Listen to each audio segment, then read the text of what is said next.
Somewhere beyond the recesses of time and space, two podcasters are set adrift in a machine, picking up transmissions of movies that are forgotten but not gone.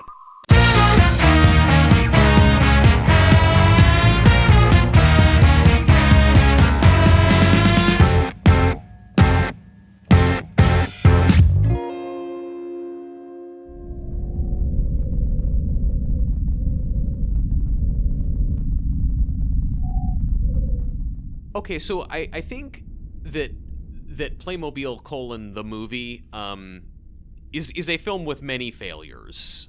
You think? I maybe, possibly. This is just one man's opinion. Maybe it's actually a perfect film. What do I know? Truman in 2025, his New Year's resolution for Understatement King of the Year. I mean, I'm just trying to go forth into the world with an open mind. Maybe there's Fair. something Okay. here I'm missing. But Look at me being cynical. But they break out of Lord Adam Lambert's prison, right? There's the her little brother, the Viking dude. There's the weird alien bounty hunter. These are all the prisoners who Adam Lambert has taken to fight in his gladiator Pirate arena. Keenan Thompson. Yeah, Pirate Keenan Thompson, which is my Wi-Fi password. There's the bunch of them they break out. And now one of the prisoners who Emperor Lambert has kidnapped is a caveman Playmobil dude. Yes, that's right. Does not speak, really. No. He grunts a lot. And so naturally he'd come to our attention. Do you remember his name? Ugh. Landon, it's Ook Ook. How could you forget Ook Ook's name? Sorry, I knew it was started with a vowel. Okay, you got me there. They're in Constantinople. They've broken out of the thing, and Keenan Thompson, they're trying to get to his pirate ship. Keenan Thompson, pirate, says to Ook Ook, "Ook Ook, find where the fishy swim." And Ook Ook eventually takes this to mean, oh yes, I'm going to go lead them to the ocean. We can go find the harbor. Yeah. So does he have a divining rod? Yeah, maybe that was the thing that cavemen were really good at. Was all right. But I think here's my problem. The ocean is not that difficult to find if you are in a seaside town. Yes. Like, you can smell it. Yes. You can hear it. Factual. And also, it's like the ocean is quite large. Just generally speaking, oceans, whichever one you're talking about, if you are within walking distance of an ocean, you can probably see it. So I just don't know what Ook Ook is bringing to the equation here.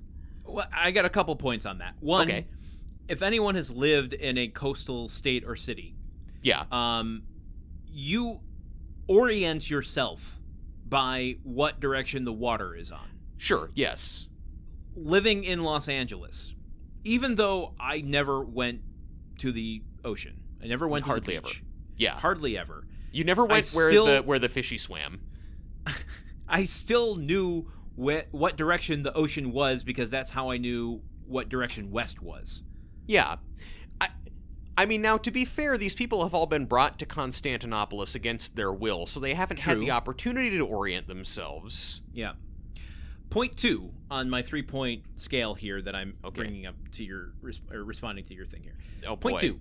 Of the prisoners, alien bounty hunter, cave person, possessed Viking man by a human child, wouldn't the one person most qualified to find the ocean be the person whose job it is to live on the ocean in a boat?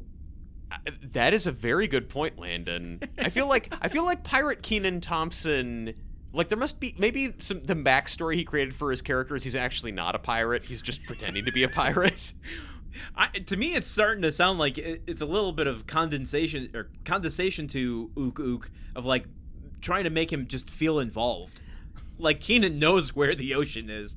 Like, I just give him like a thankless thing that he can do to feel like he's participating. This is like what happens anytime I go camping with my friends. It's always like, hey Truman, why don't you make sure that the car is still in park, okay? Do you want to go just check on that while we set up the tent and get the fire going? Great. Good job, honey. You did a spectacular job. My last point to this though is what I think kind of important. Yeah. It brings up questions I have about the physical ability to cross boundaries in this world. Yes, sure. Are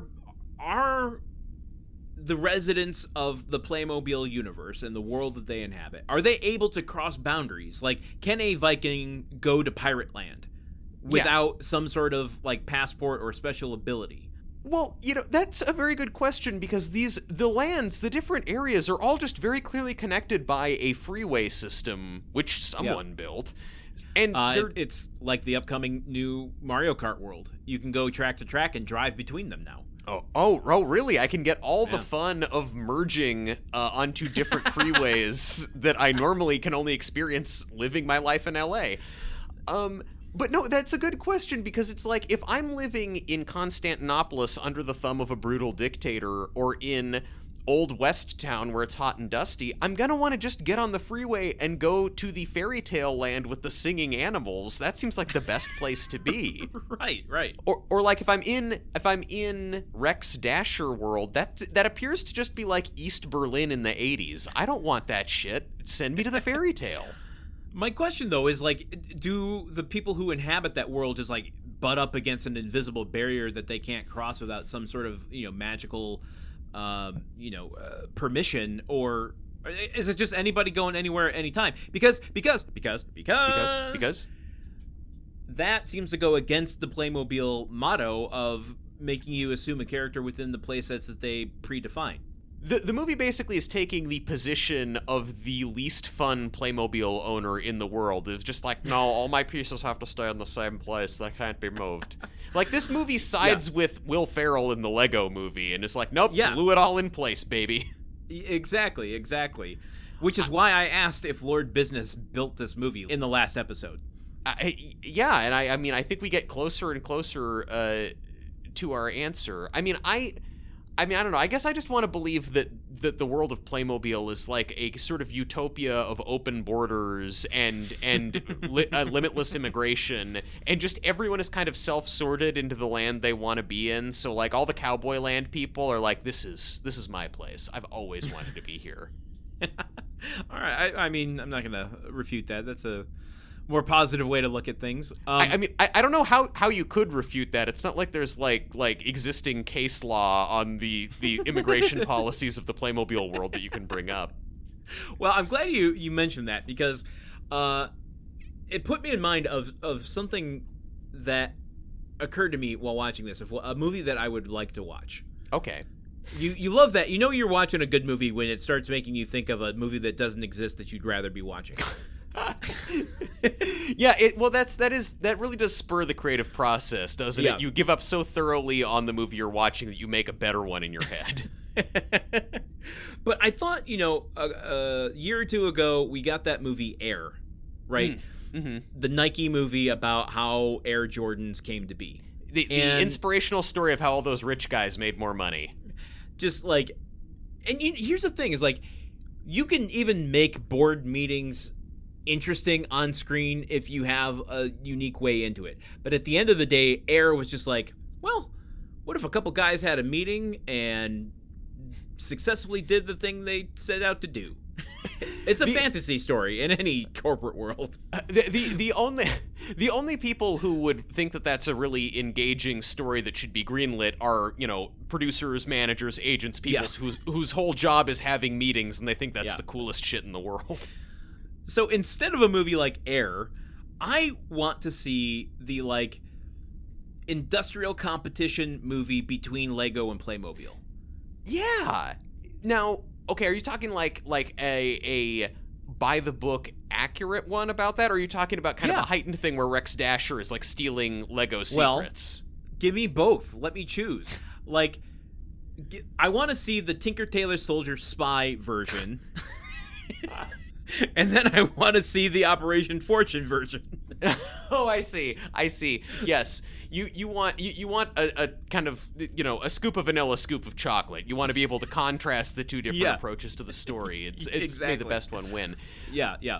That might be the only way to actually do a Playmobil movie that can be as subversive and capital G good as the Lego movie, is if it is like, by day, it's the Playmobil executive who's trying futilely to compete with Lego, and then by night he goes home and plays with his Playmobil figurines, and you see A, how much Playmobil means to him and why he thinks it's better, and B, you're just following him on these wacky, insane fantasies. It's like Brazil. It's like he's half the time he's in this amazing fantasy adventure, the other half of the time he's in a dystopian hellhole. Well, okay, so you mentioned something else there that so I did a lot in my research on this Playmobil stuff. Yeah. I went to one of my favorite places that I always have open, which is IMDb. Of course. You can never not trust the information there, right? No. Wink, no, wink, yeah, no, nudge, it's all nudge, good. Air quotes. Yeah, quotes from the movie Air. There's a whole page about that on IMDb. There was a note here that was like, this film was released in honor of the toy line's 45th anniversary. And I'm like, oh, that sucks. Maybe you'll do better for the 50th. We're just testing it out. We're getting it out of our system before we do the big one for the Diamond Jubilee. But what a baller move it would be for your 50th anniversary to go, our Playmobil movie isn't going to be a representation of what it's like to play with our toys. Our Playmobil movie is going to be how corrupt the other guys are. So their Playmobil movie for the 50th anniversary is like a 60 minutes special about insider trading at Lego or something. Yeah, it's like Enron, the guys in the room. Yeah.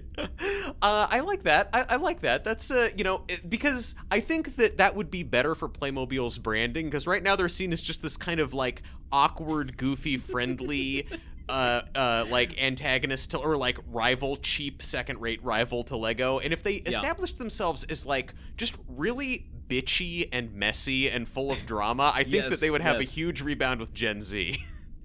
Also, I'm playing diplomat here. We do have a lot of European listeners to this show.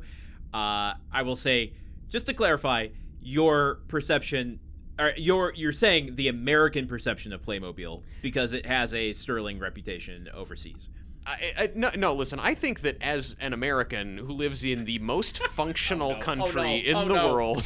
Oh no! No. Take whatever offense you want. Yes, of course. This is the American perception of Playmobil, which I know has devotees. And B, let's not forget, I'm the only one of the two of us, at least, who has Playmobil figurines in his home right now. Our guest last week, Josh Borman from the Worst of All Possible Worlds podcast, was, it turns out, a dyed-in-the-wool Playmobil head as a kid.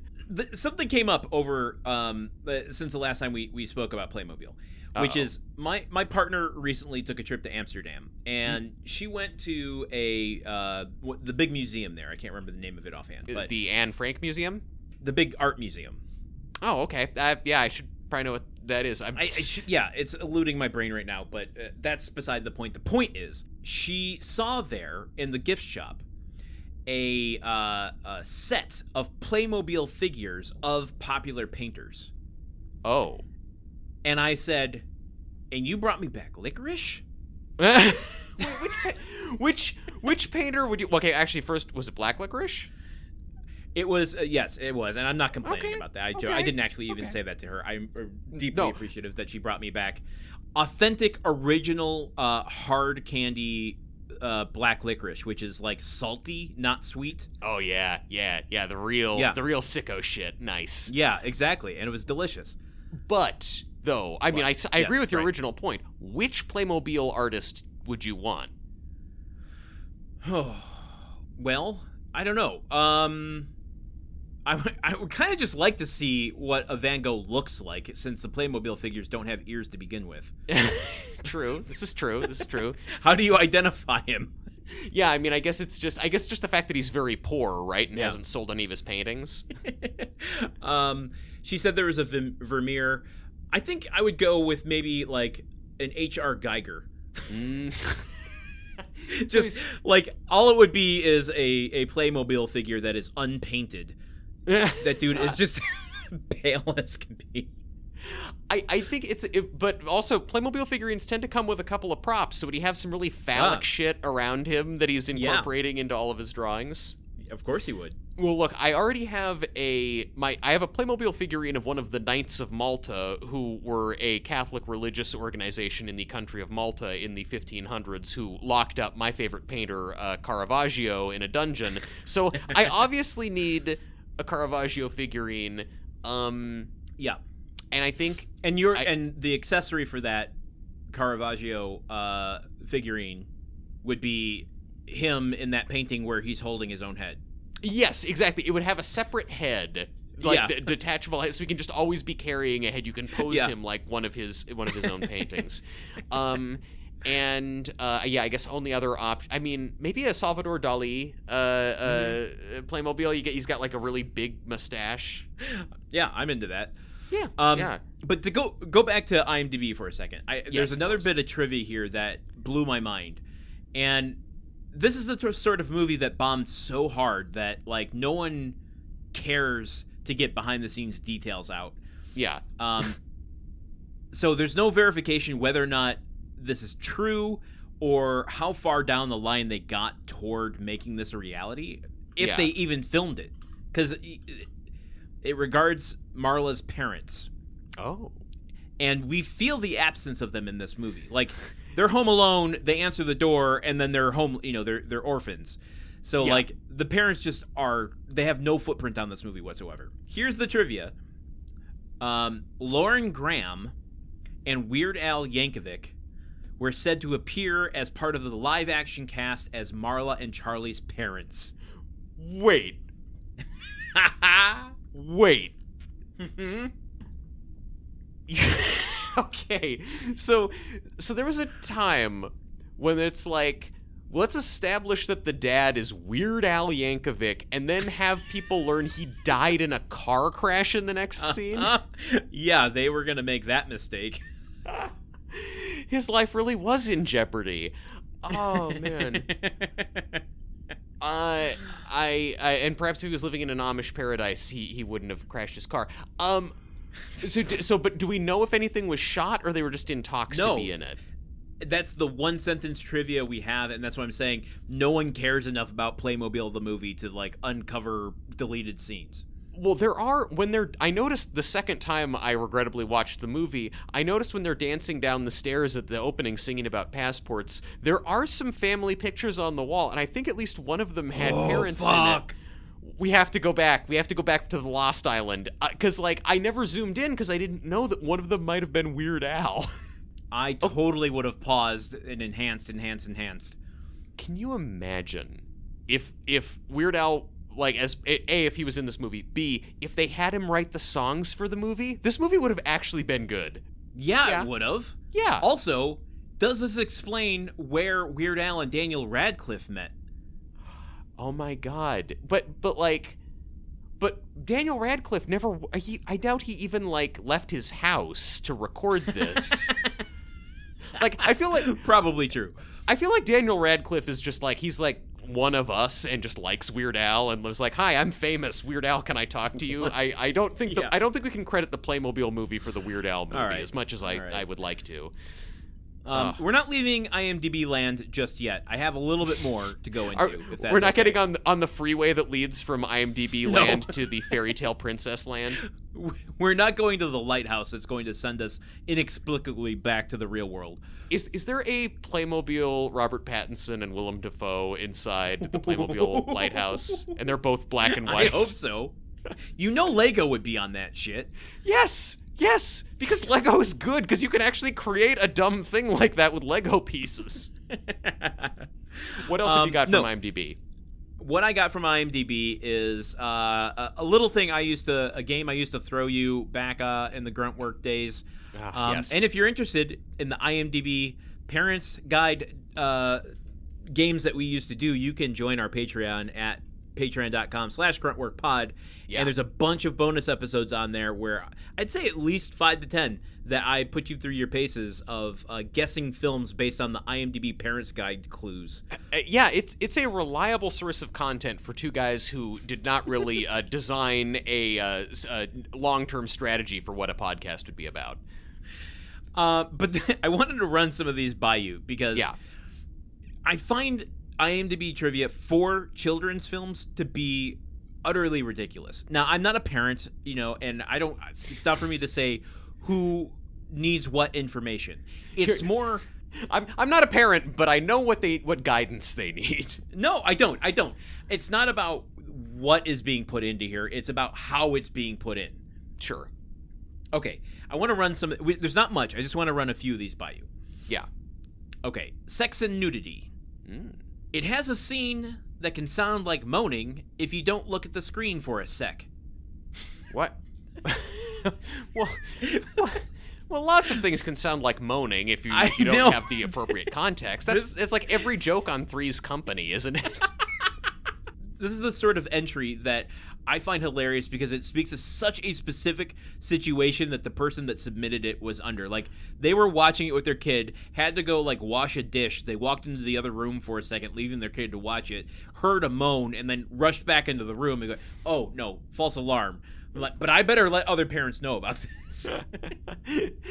Oh, no, I accidentally rented This Ain't Playmobil the Movie, an XXX parody. And it only got pornographic 20 minutes in. Sometimes it's the logic of what they're entering that really gets me. Yeah. The next under sex and nudity. Mm-hmm. Marla kicks the cowboy in the private parts. Okay. Period. No nudity. Period. Okay, but as we discussed last week, that does raise the very important question of, since the Playmobil figurines have genitalia, do they fuck? Yeah.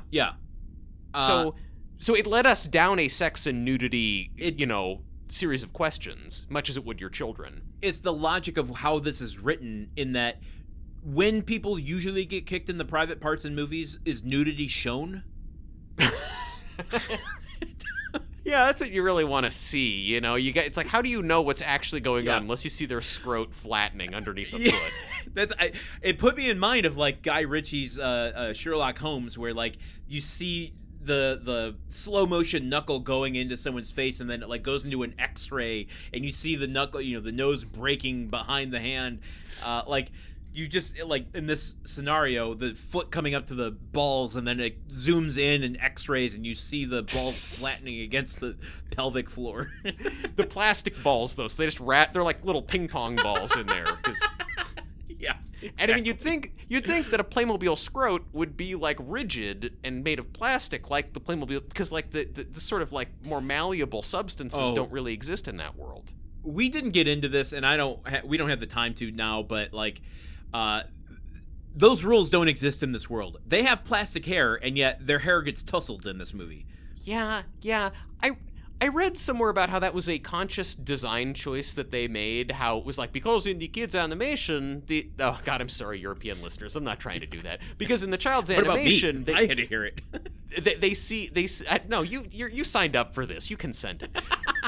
But that in the child's imagination, they're playing with Playmobil, they're seeing the hair and the capes fluttering in the breeze, even though they're made of plastic. And I'm just and reading that right after coming off of the high of the Lego movie that so just brilliantly doesn't engage with any real world physics. It's this was the wrong choice, and you knew that. You were 4 years after the Lego movie. You had a long time to think about, would this be better? This is much worse. You knew that. Okay, here's one under violence and gore. Okay. Marla struggles to walk and happens to keep falling over. If I may. Yes.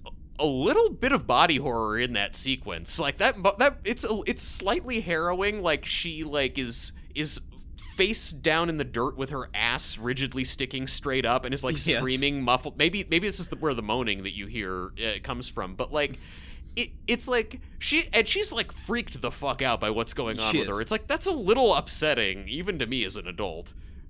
And then her hand starts spinning around.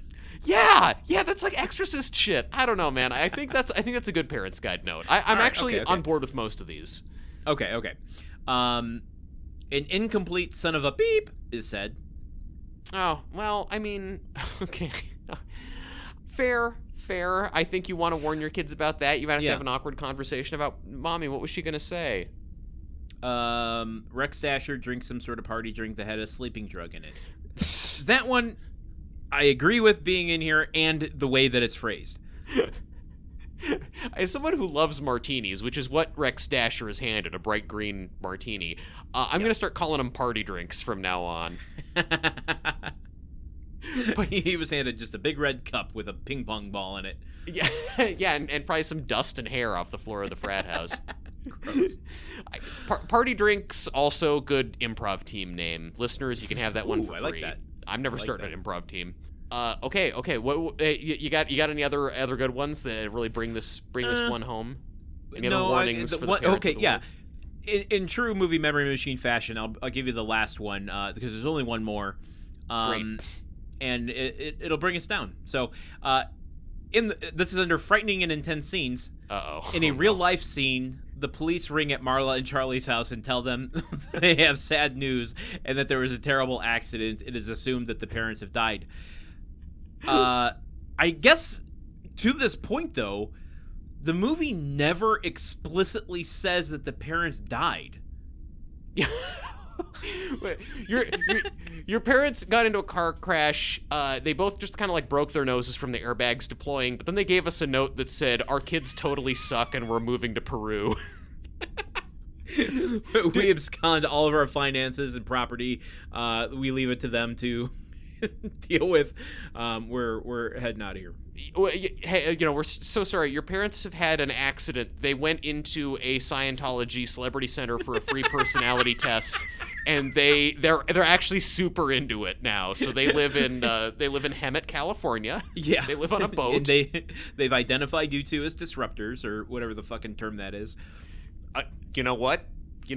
A better version of the Playmobil movie? Playmobil Scientology documentary played totally straight. All the interviews with Playmobil figurines, all the dramatic reenactments, David Miscavige made out of Playmobil, L. Ron Hubbard made of Playmobil, Playmobil Sea Org. Yeah. And then naturally that opens us up to, you guessed it, The Master, done entirely in Playmobil, Gus Van Sant shot-for-shot remake. I love it. Should we play the trailer game? Yes, we should. Playmobil, Philip Seymour Hoffman yells "pig fuck," and then there's like a plastic Playmobil pig in the background. Folks, do we like the Master deep cuts? Trailer game. Should we play it? Yeah, let's do it. Yeah, I'm down. I promise I won't derail us with any more The Master bits. Do you feel that vacuum right now in our conversation? Yeah, sort of do. Yeah. You know why? Why? Because this is where the natural point of explaining what the trailer game should be. Yes, you know what, you're right. Not talking about it derailed us much more than all of my discursive bits. Truman and I have not watched the trailer for the Playmobil the movie, and we are going to guess from the film what they are going to use to market this thing by selecting a few scenes. Truman, how do you think they're going to market Playmobil, the movie? They are going to, it's just going to be white text over a black screen that just says, "In a world of chaos and suffering, why not heap on a little bit more?" I think, look, I'm going to fill out the free space on the bingo thing first. We're going to see live action Anya Taylor-Joy and Brother getting zapped into the Playmobil world. Dude, okay. Now, listen, we aren't debating points, and I'm not going to refute you anything. But I had a question of, do you think there's going to be live action stuff? And I'm like, nah. And then I'm like, well, maybe. Because the question that came to me was, how much power does Anya Taylor-Joy's PR team have at this moment? Because the Playmobil movie wants to, they want to bank on the rising star, whereas Anya Taylor-Joy's people probably want to bury this movie. you are one of the greatest minds in America's theatrical release conference. You're just the greatest cinematic mind. This is absolutely the question. It's the battle between the anemic production or distribution arm of this company and Anya Taylor-Joy's people who are like, delete all knowledge. That's such a good question. I'm gonna vote though that we're gonna see her, because I think it might have been in her contract that like just that she signed to be in the movie that she could be promoted in trailers. Yeah, I'm here and I'm gonna support that. I will earmark that I think it's entirely possible that because they pulled this after 2 weeks and put zero money into promotional materials, that they knew they couldn't challenge that should she ask to be taken out of it, and we can't prove that one way or the other, but I have strong she's not going to be in this trailer vibes, and I'm happy to eat that response if I need to. I guess we're spending too much time thinking about this, but I guess on the other hand, I feel like that kind of works against hype for your movie if you show that, oh no, this is the most basic generic live action world, people get sucked into a Playmobil fantasy thing. Like that's gonna like hurt you in getting butts in seats. So, but I still say it's gonna happen. That's fair. I do think it'll just be a fast action paced trailer with lots of colors going by without any like, you know what, everyone knows a Lego movie. We don't need to explain how this Playmobil universe works. This just show Rex Dasher. Yeah. So, like, okay, I mean, earmark it. Yeah, put down live action stuff. I'm just earmarking things that, like, reasons why it wouldn't be. But we're going to get Rex Dasher. Yeah. What part of Rex Dasher are we going to get? Well, not his anatomically correct part, because there's no nudity in this movie. I think we're gonna get Rex Dasher floating up the air vent when he's infiltrating the facility. He jumps over a fan and it lets it blow him upwards. Yes. I mean, we gotta get a Rex Dasher in there, right? I mean, I'm trying to decide though. Are we gonna get that, or are they going to just like have a lot of Rex Dasher talking so you can hear that it's Daniel Radcliffe? I just don't know if it's like one of his big lines. I know you're falling in love with me or something. But every time he says something, it's followed up by the chorus. Yeah. Rex Dasher. Yeah. I think we're going to get like one of his looking at the camera moments. Like we're from Anya Taylor-Joy's perspective and he's wooing us, the audience. Okay. I'll give you that. I mean, yeah. I'm just putting down Rex Dasher ! And that'll be enough. What else do you think we're getting? Okay, if we do get the live action stuff and the concept that these are real humans in this world, we'll definitely get her struggling to walk at the very beginning. Okay, yeah. That's just good standard slapstick, yeah. Do we reveal that this is a semi-musical? No, I don't think we do. Because none of the songs we do. What? Okay, Meghan Trainor and Adam Lambert. They're gonna lean in on as many names as they can. And if you're gonna have Adam Lambert and Meghan Trainor, we might not get a taste of the songs, but just like a musical, like those scenes in the opening Viking song where they're making like Busby Berkeley patterns with their bodies and stuff. That fucking song has been stuck in my head for such a long time. Fucking Brothers in Arms. It really upsets me because it's not a good song. Whereas the Adam Lambert song, nothing. The one like written and performed by a big time professional musician, not a thing. I agree. I think that of the two though, we are I think more likely to see Meghan Trainor's song, because I just think there's more like dance number type, like you can identify it more as a musical number in there of her like flying around and like singing with birds behind her and stuff. Well, this is another good question of, you have Anya Taylor-Joy and Marla kind of as the main character. Now, I want to be careful in how I say this. Not that a movie can't be aimed for all audiences and non-gender specific audiences with a female main character, but with the insurmountable marketing that they have to do with zero budget, do they lean into the kind of feminine side of appealing to girls? If so, then yes, Meghan Trainor for sure. Yeah, because also the director has said in interviews this movie was like, oh, this is going to be more, for girls as well as boys. He was like talking more about this being a more girl-targeted movie. So that makes that would make sense. I mean, so I'm just gonna throw in Meghan Trainor because and otherwise that really holds up too. Little girls love it when food truck owners in debt to slug crime lords sell enchanted hay. That's a good question, and let's just go through a few rapid fire ones to see if we just want to apply a yes or no to these. Will we get any of the nightclub slug owner stuff at all? No. Okay. Will we get any of the Russian lady eating breakfast burritos and the ice ray machine? I'm gonna say no. I'm gonna say maybe on that one. Ice ray machine, yes, not the Russian lady. In fact, I'm gonna submit for the official record. We're gonna get the how are we going to fix this ice machine? Add more ice joke. Okay, add more ice. I'm writing it down. I hope you're happy.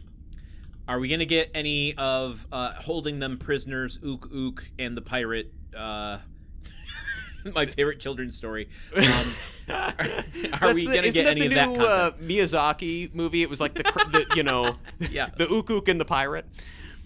I think we're going to get like one shot of all of them locked up, maybe over Adam Lambert going, "I've got your brother." What about Coliseum stuff?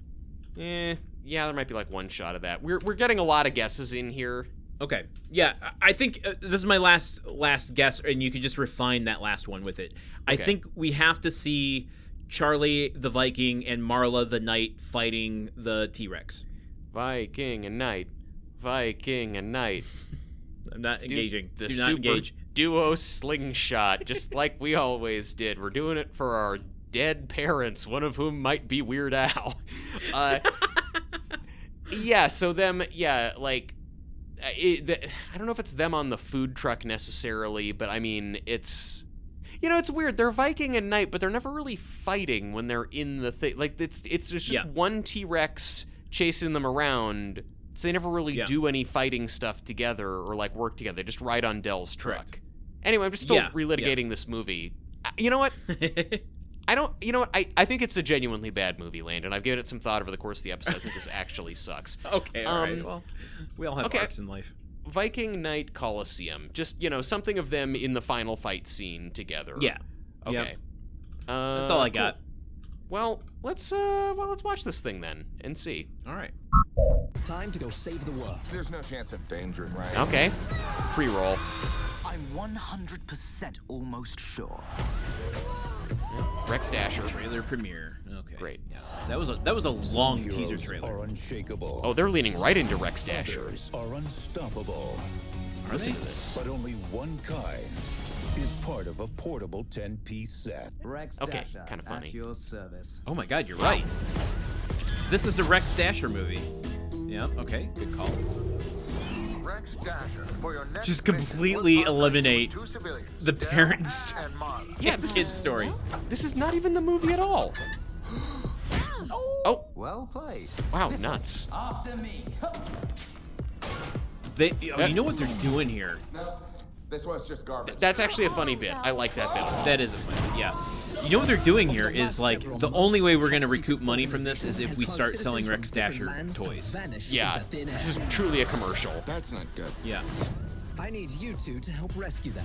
We're running out of time. I mean, there's no chance of danger. Rex or anything, Dasher is right? in this movie for 5 total minutes. They're not even mentioning it's her brother. 100% almost sure. This is a spy movie. Yeah. This entire city is guarded day and night. Oh, Come on, get in! Okay, Coliseum stuff. Time to go. I was Well, not they expecting was. jump around though. Oh, Fairy Godmother for 1 second. Wow, they showed us a shot of the robot getting kicked down the stairs. Wait, were those dinosaurs in the film? Yeah, they were in the movie. Was that Squirtle in the film? Yeah. That was terrifying, but also kind of exhilarating. Oh, wow, they credit Daniel Radcliffe first. Are they even gonna? They're not even gonna show Anya Taylor-Joy. Holy shit! They're not not gonna gonna do get- it, Truman. They're not even gonna mention her. No live action. Oh my god. She does not exist in this movie. I was just gonna say you forgot your Oh my sunglasses. god. I love that guy. Wait. She is just a nondescript voice in the Playmobil movie. Dell's here to see her. What? I got Adele down here asking to see Miss G. No, not Adele. What? To be honest. Wow. What the fuck? Oh my god. They fully. Truman. Landon. Okay. Oh my god. Okay, put Can- another hour on the clock to talk about the Playmobil movie trailer. Can we get the FCC on the line and ask if this is consumer fraud? This is wire fraud, certainly. I have never. This is like. Rex Stasher is in this trailer as much as he's in the movie. Yes. Yes. It's like the entire trailer. Not proportionally. Like, literally, the amount of minutes he is in this trailer are the amount of minutes he's in the movie.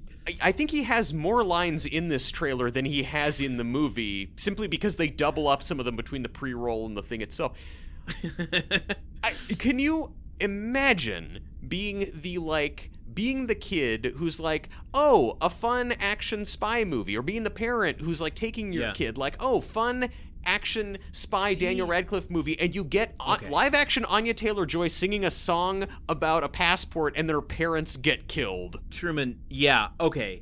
Here's the thing, and my heart goes out to parents here, because this is not aiming at, like, 10-year-olds. Maybe 10-year-old is at the upper range of where it's aiming for, right? Maybe for all we know, maybe 10-year-olds love House of Pain, and they're like, yeah, jump around, jump around. But, like, I can't imagine there are kids who are clamoring to be taken to a film once they see not only this trailer, but any trailer, right? This is like, oh, we got to come back to the theater to see this. It's more, I like going to the theater. Can we go to the theater today? And I'm using theater instead of movies or whatever the fuck it's theater. called. Yeah, the Nickelodeon, the Odeon, yeah. So parents just have to see a trailer and go, okay, you know, that'll pass the time and be not offensive enough for my kids, and therefore we'll go by. And to be honest, I wonder how many parents going to the movies are just like, what's the PG movie on the marquee? Okay, I guess we'll take 5 tickets to that today. Wait, why do 5 tickets for the Playmobil movie only cost $25? Movie tickets don't cost $5. There must be some kind of mistake. What? I forgot about that. Holy shit. The trailer should have just been white text over black background. This movie costs $5. It'll shut your kids up. $5. But it brings the larger question of, like, why invest any time in movie trailers for, like, really, really young audiences? I don't know. I mean, I guess you're right. Like, anybody who responds to this trailer is either an adult Playmobil fan who has nostalgia for it, or is just a parent who is, like, cluing into some of the spy movie references and being like, that looks like a fun thing I can take my kid to. So yeah. Nothing is. We have to send that trailer to Josh for his reaction. Why do I feel like there could really be an entire podcast that is only, like, serialing through every aspect of the Playmobil movie and its marketing campaign? Okay. Man. Yeah, like this trailer does not portray it at all as like your brother has been kidnapped. It's literally just like, hey Rex, you have to. Or that humans are in this world. No, we get a brief shot of the lighthouse with light coming out of it in the Playmobil world, but nothing of that. I love also that they're like, they're portraying this as a spy movie, but they like contractually had to get one shot of Meghan Trainor's character in there. So it's like, yeah, it's a spy movie. There's helicopters and supercars and like and ice rays and stuff and a fairy godmother and there's like cowboys and stuff. It goes contrary to this is the Tinker Tailor Soldier Spy conversation movie I want to see, where it's like, how do you go from the mission statement of saying we're going to make this broad enough to appeal to both male and female kids, from that intention to fuck it, male kids are the most profitable audience there are, so just make the marketing materials geared toward boys. I'm sure that director Lino DeSalvo had plenty of ideas about what kind of movie he was trying to make when he was first crafting the story and collaborating with numerous hack writers on getting a workable script. And then the marketing department was like, we gotta make a little bit of money here. We're already taking it in the pants on this $5 ticket idea. We cannot be gambling on a bigger kind of, let's market this one to girls thing, which no money person is going to get behind. Now, Truman, this has been a long mini, and yes. I'm not going to make us do this, but I am seeing a suggested video after watching this trailer. Playmobil the movie 10-minute preview. Oh my god. Okay. All right, folks, if you subscribe to our Patreon, maybe you'll get us talking about that. Don't false promise things. No, we might do it. Maybe we will. Maybe we won't, but maybe we will. Look, Landon, I'm gonna bet you we're gonna talk about what happened with this trailer in every damn episode forever. Because I don't think we've ever seen a lie this egregious. It's true. This is, and I watch movie trailers for my enjoyment. I have seen so many movie trailers in my life, and I've never seen someone so misrepresent a movie as much as this one does. It's wow. Okay, well look, and maybe it's just sour grapes, because out of our 1, 2, 3, 4, 5, 6, 7, 8 guesses, we only got 2 of them, and that's me being generous. Dasher in the vent. Actually, no, I guess we get 3 because we get a close-up, the kind of zoom close-up on Rex Dasher putting on the sunglasses. Yeah, that's negligible, but... And then we also get about 0.7 seconds of Meghan Trainor during her song and dance sequence. Yeah, again, under other circumstances, I would say half points for these, but it just circles back to how could you know? How could you know that this is what... taken on, if you had given me a normal approach to a trailer for this movie, I would argue these points. But, being such an egregious... give us all the points you can, because they fucking lied to us. I have no qualms stealing points from this trailer. They were being dishonest with the audience. We can be dishonest with this game that only we moderate or care about. I look... And you know what? Maybe to wrap this all up, maybe this was a victory of Anya Taylor-Joy's reps, who are just make it as hard as possible to know that she's in this. Unless you are the person in 2019 who knows exactly what soon-to-be famous person Anya Taylor-Joy sounds like, you will not know she's the main person in this movie. Who, up to this point, has only, I think, done, at least the majority of her roles have been with her native English accent. She's not talking about Black Phillip in this, so you can't match her up with anything she was saying in The Vitch. All right. Let's submit these and see where we're going next, shall we? All right, I'm just gonna push that button. All right, next we're headed to October 18th, 2013. Ooh, all right, and the clue is know her name, fear her power. Wow. Well, hopefully this isn't about Margaret Thatcher. That's the first. We've been in Britain Iron for Lady. too long. This is the Iron Lady starring Meryl Streep. I know her name. I fear her power. I have other thoughts about what she did with that power. But okay, I'm crossing my fingers. That's not what we've got. Well, I guess we will only find out next week when we meet everyone back here. All right. Well, same bat time, same bat channel. For Landon Solano, I've been Truman Caps. And for Truman Caps, I've been Landon Solano. Whoa! Movie Memory Machine is part of the Gruntwork Podcast Network. Join our Patreon at patreon.com/gruntworkpod to keep the machine running. Theme song by Porky's Groove Machine. Rate us on Apple Podcasts or wherever you listen. For more information on today's show, visit MovieMemoryMachine.com.